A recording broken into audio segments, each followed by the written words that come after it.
কোনো বান্দা যদি মরুভূমির ভিতর থেকে সফর করে, মরুভূমির ভিতর দিয়ে রওনা হয়, আর যদি তার বাহনটা বেঁধে রেখে সে যদি ঘুমিয়ে পড়ে, আর যদি তার বাহনটা হারিয়ে যায়, তাহলে ওই বান্দা কতটা পেরেশানি হয়ে যায়। বাহনটা হারানোর পরে বান্দা যতটা পেরেশানি হয়ে যায়, ওই তার সওয়ারি বাহন পাওয়ার পরে ওই বান্দা যেমন খুশি হয়।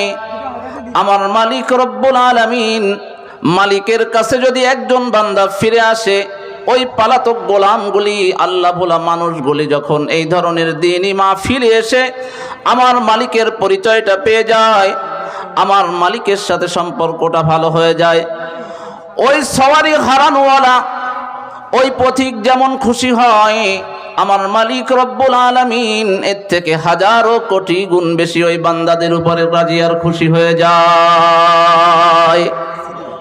তাহলে আয়াত পড়ছি, ছোট্ট একটি